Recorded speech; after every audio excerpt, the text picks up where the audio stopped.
Gol Barcelona.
Kemi marrë 3 pikë të radhës, profesor. Komenti juaj për ndeshjen? Jam i gëzuar për 3 pikë. Kuptohet në këtë situatë si ndodhemi ne, pra duhet rrit vendin e parë. Më vjen mirë se çuna do përgjigjen, kishte impenjim. Kjo është pjesa më e rëndësishme edhe përgjegjësia ime personale ku kashidjemve duhet të tregojnë seriozitetin në fushën e blerë dhe të jenë serioz deri në fundin e kampionatit. Jam i kënaqur me atë çfarë treguan. Ishte një ndeshje e luftuar.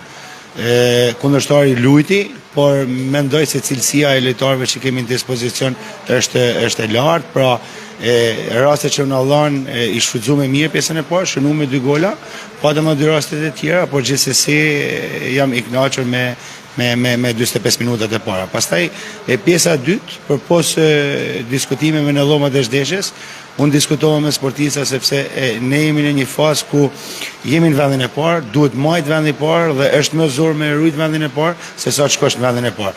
Kështu që lojtarët duhet futen edhe pjesën e dytë me një përgjegjësi të madhe. Mendoj se pat edhe ju, pra kishte përgjegjësi në fushën e lojës. Vetmja gjë e cila mund të them ku mua nuk më pëlqej ishte sepse disa 2 luftime të cilat ndodhen pjesën e dytë ishin pak më të butë se sa pjesën e parë. Kjo them se duhet të bëj edhe një autokritik për ne, pra duhet të jemi agresiva dhe me një dëshirë siç kemi vazhdu, në fillim duhet të mbarojmë këtë kampionat. Mendoj se jemi në rrugën e duhur.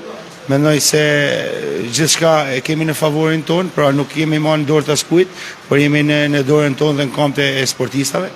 Them që me mobilizimin e tyre dhe me impenjimin që kemi tashmë të gjithë si që nga presidenti deri në fundit, them se shpresoj duhet ta realizojmë objektivin e vonë.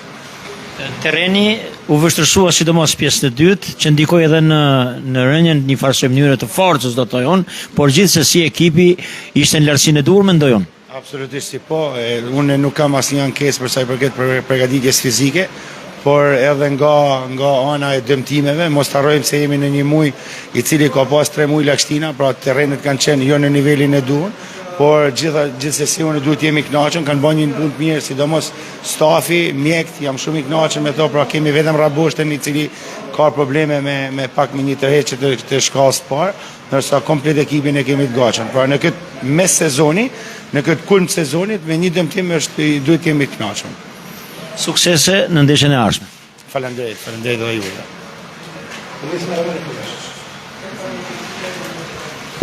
Përfunduam këtë transmetim të drejt për drejt nga stadiumi Beslidhja i qytetit të Lezhës. Morëm dhe opinionin e trajnerit të skuadrës Beslidhjes Elvis Plori, ndërkohë që nga stafi i Erzenit nuk kërkuam që të kontaktojmë, por gjithsesi humbja ka krijuar, do të thoja unë, edhe efektet e veta dhe duhet theksuar se ka qenë një lojë e fortë, një lojë që skuadra mike u përpoq të rezistoj furisë, do të thoja unë, dhe përsisë së skuadrës vendase të Beslidhjes, e cila e ritheksoi edhe një herë, ashtu siç e kam thënë edhe gjatë transmetimit, është një ekip që ka në përbërje të saj kualitete, ka lojtarë shumë cilësor, lojtarë që bëjnë diferencën dhe në një farë mënyrë sot ata korrigjuan edhe ato 2 pikë të lëna në Librasht dhe kanë marrë 3 pikë shumë të vlefshme, ndërkohë që gara sa vjen e vështërsohet, pasi sipas informacioneve që kemi, ka fituar ekipi i Shirokës dhe është në vendin e dytë, ndërkohë që këtë javë skuadra e Sopotit ka patur pushim për shkak se, siç e dim, skuadra e Valbonës është tërhequr nga kampionati dhe momentalisht ne jemi në krye të tabelës klasifikimit me diferencë prej 4 golash.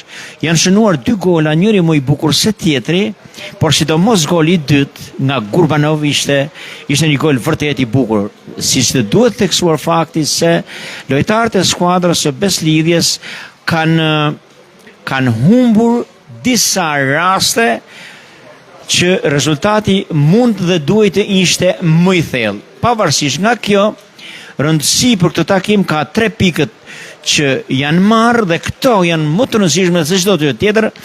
Sot ka munguar për shkak dëmtimi, siç e tha dhe Plori, sulmuesi kryesor i kësaj kategorie Jasmin Raboshta, por shpresojmë që në ndeshjen e ardhshme në Gramsh përballë ekipit të Gramshit do të jetë një transfert e vështirë, të cilën besoj që do të jemi në transmetim të drejtë për drejtë edhe në atë ndeshje, ashtu siç kemi bërë edhe ndeshje të tjera, dhe përfundojmë këtë transmetim maraton nga stadiumi Beslidhja i qytetit të Lezhës, nga unë Martin Dedaj dhe miku im i hershëm Agustin Cin Marini. Përfundojmë këtë transmetim dhe i urojmë suksese skuadrës vendase Beslidhja, por dhe skuadrës mike të Erzenit, e cila luajti fort me dignitet dhe u përpoq, rezistoi rezistoi deri minutën e 32, por pastaj furia e sulmit Lezhë bëri që ndryshoi rezultatin dhe skuadra vendase i siguroi 2 golë në pjesën e parë dhe në pjesën e dytë trajneri Plori bëri dhe zëvendësime, por loja ra disi për shkak të terrenit të rënduar.